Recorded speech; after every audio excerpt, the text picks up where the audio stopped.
Mesdames, Messieurs, chers amis, bonjour. Plusieurs mois après les résultats de l'élection présidentielle d'octobre 2018 au Cameroun, qui avait vu le Conseil constitutionnel proclamer Paul Biya vainqueur, la résistance contre l'ordre établi continue, à travers les réseaux sociaux, également sur le terrain. Beaucoup plus à l'étranger parce qu'à l'évidence, l'issue des marches, autorisées ou non, est souvent un peu délicate au Cameroun. Et c'est un euphémisme. Hier, certaines manifestations de la résistance ont été diversement appréciées. Beaucoup n'ont souvent retenu pour le décrier, voire le déplorer, que leur côté parfois violent, vandale, déjanté, donc forcément détestable, et même à la limite condamnable. Mais en même temps, ont volontairement passé sous silence les égarements, pour être poli, de certains éléments zélés des forces de l'ordre. Parce que nous avons quand même tous vu sur la toile le tir d'un policier sur le mollet arrière d'un homme qui ne représentait absolument aucun danger apparent pour l'ordre public. Ils vous diront que c'est un détail. Sauf que c'est dans le détail que se cache le diable.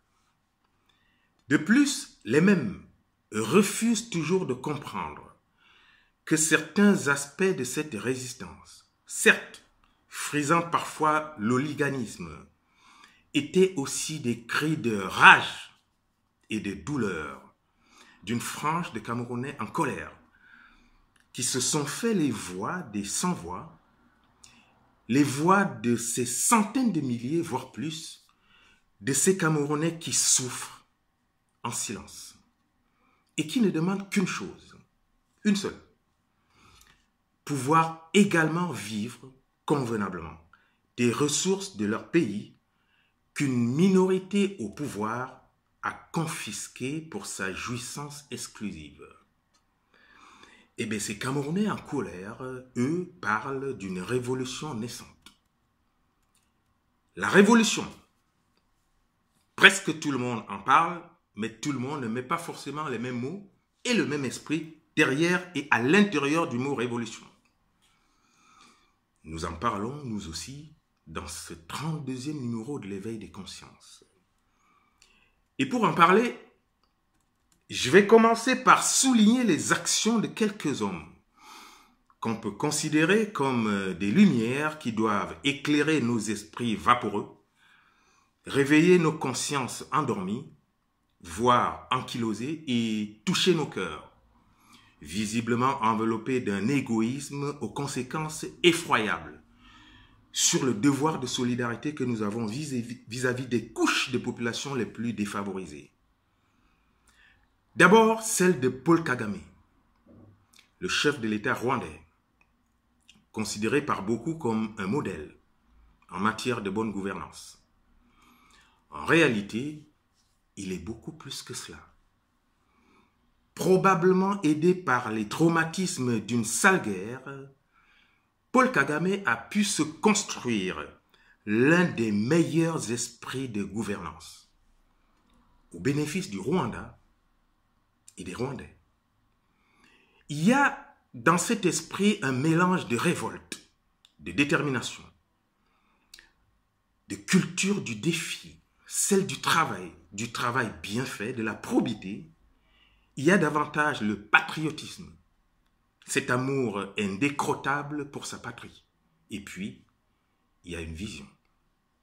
Écoutez ce que Paul Kagame, à une occasion, a dit lui-même à ce propos et qui forcément vient de sa pensée profonde, de son esprit, de ses tripes. Ils nous ont appelés un petit État en faillite, mais nous avons refusé d'être petits. Je vous fais l'économie du reste, mais j'insiste sur sa conclusion. Le Rwanda a changé, et pour toujours. Mesdames, Messieurs, j'ai pris le temps de contacter quelques personnes dans l'entourage proche de Paul Kagame, afin d'en savoir un peu plus sur la signification profonde de cette conclusion. Le Rwanda a changé et pour toujours. L'explication qui m'a été donnée est que le chef de l'État rwandais, qui n'est pas peu fier de son action à la tête de son pays, ne parle pas seulement des transformations infrastructurelles qu'il a impulsées dans son pays, mais également et surtout de celles des esprits de ses concitoyens qu'il a transformés en des Paul Kagame puissance plus. Autrement dit, il peut déjà quitter le pouvoir heureux, parce que persuadé que tous ses successeurs feront comme lui, voire mieux.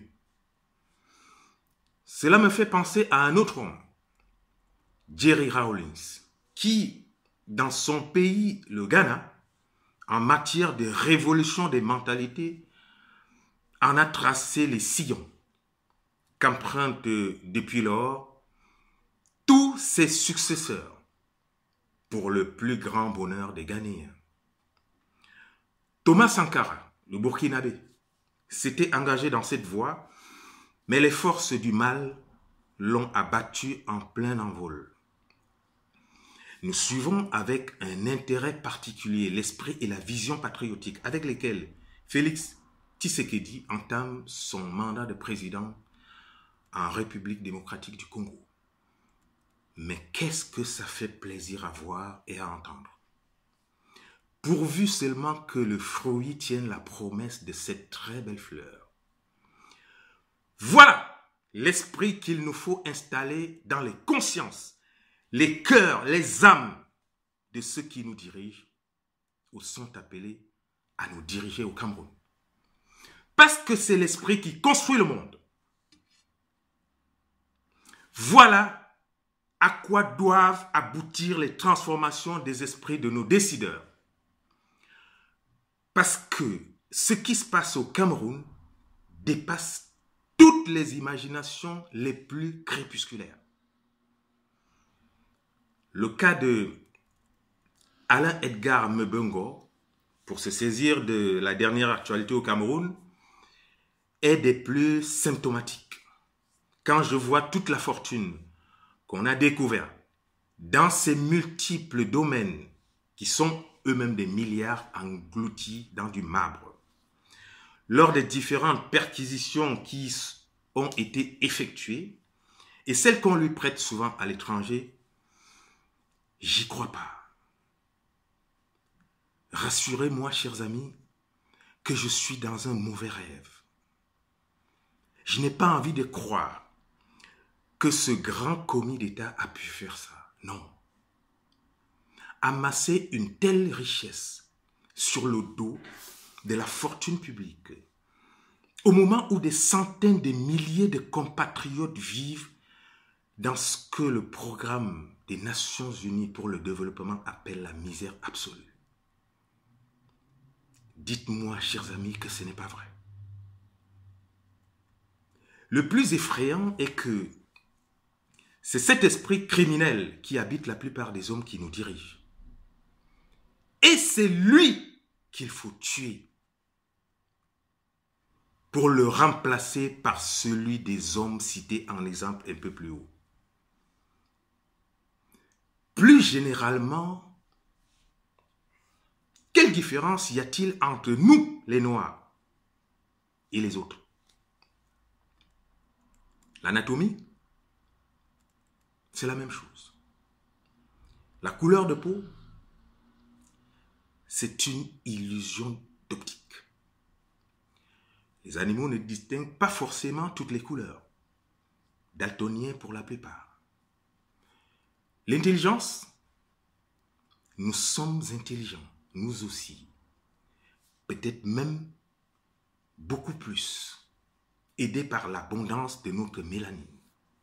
Bref, la différence fondamentale se trouve dans l'esprit. Mesdames et messieurs, chers amis, vous l'avez certainement compris, l'esprit de ma révolution à moi, c'est d'abord la révolution de nos esprits, de nos consciences, de nos âmes, de nos mentalités, de nos cœurs. C'est un préalable. Une fois que c'est fait, le reste peut aller comme une lettre à la poste. Et comment se fera cette révolution? J'ai plutôt envie de dire, comment se poursuivra-t-elle cette révolution, puisqu'elle a en réalité déjà commencé? Avec tous ces Camerounais qui font du bruit, un maximum de bruit, pour que ceux qui nous dirigent ne dorment plus de sommeil du juste qu'ils ne méritent pas d'avoir. Cette révolution continuera donc, à mon niveau en tout cas, avec l'intelligence, la rhétorique, l'éloquence oratoire que nous mettrons au service de cette transformation des esprits de nos dirigeants et qui seront véhiculées par toutes les techniques d'information et de communication, anciennes et nouvelles, à notre portée.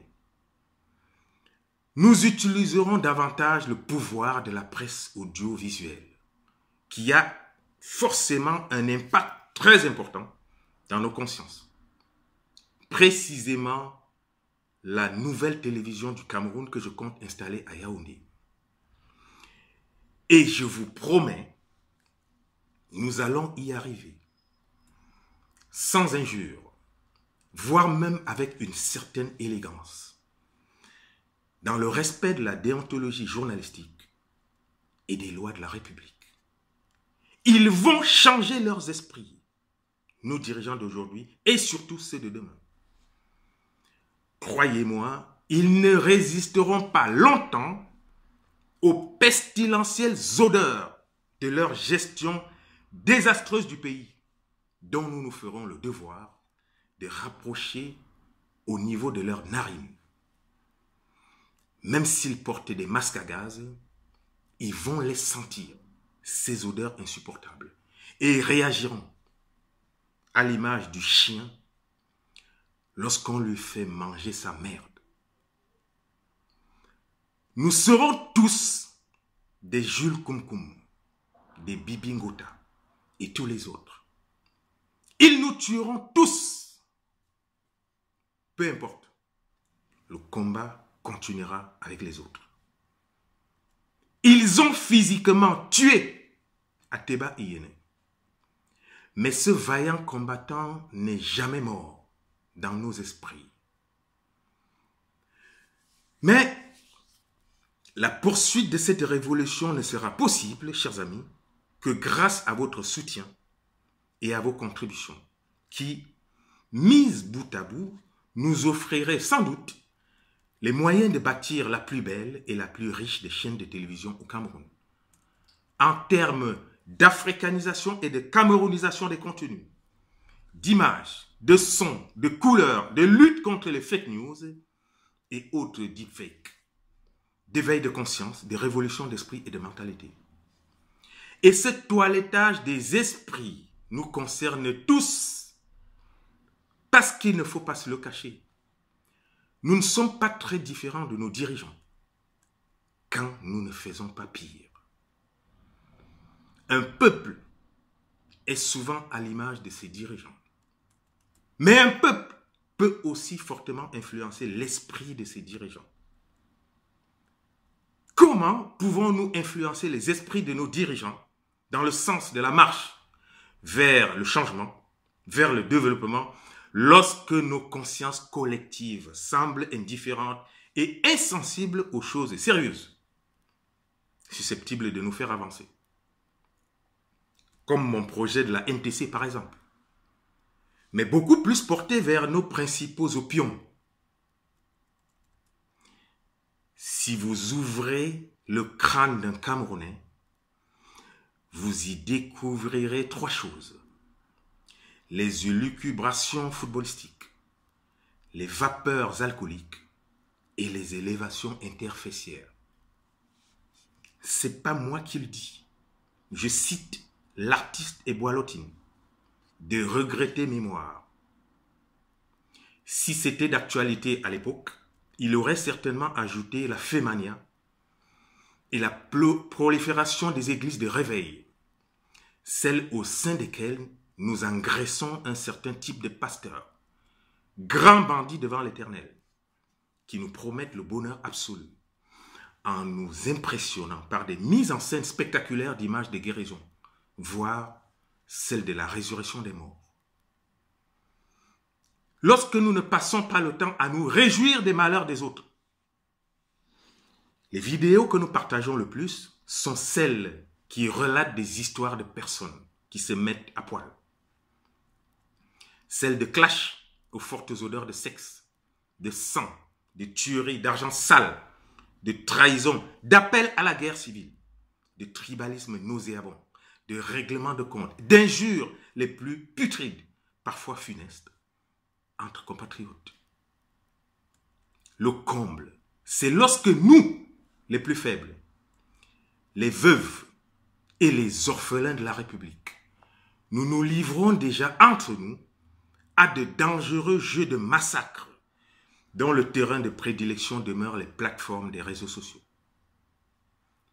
Militants du parti Univers 11 millions de citoyens contre ceux du mouvement pour la renaissance du Cameroun d'un côté, ceux du SDF contre ceux du même MRC de l'autre, même les brigades anti-sardinards se font une guerre insensée pour des histoires d'ego, de leadership, de mauvais partage de trésors de guerre. Ce qui me stupéfie depuis que j'observe ce souk géant et malodorant, c'est l'identité des protagonistes. Ceux-là même qui disent mener le combat pour le changement et celui de la révolution. C'est terrible. J'avoue, pour finir, qu'il y a beaucoup de choses que je ne comprends pas dans certaines attitudes et c'est toujours le même problème, l'esprit. Par exemple, la manière dont beaucoup d'entre nous galvaudons l'esprit de la journée du 8 mars, pour parler de l'actualité récente. J'y reviendrai spécialement dans une prochaine livraison. Ou alors l'esprit d'une révolution. Je n'ai aucune envie de mourir bête, les amis.